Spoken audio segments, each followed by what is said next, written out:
Everyone, welcome back to my channel. In today's short video, I am going to show you what to do if you don't see the customize Chrome button on your Google Chrome front page. Here you didn't see any customize option. This is very common issue, so don't worry. Let's fix it step by step.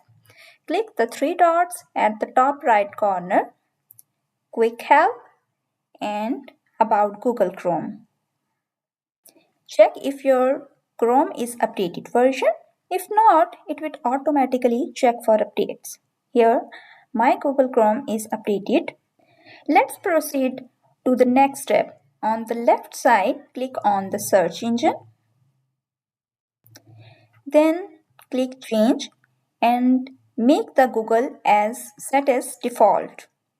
Then open new tab.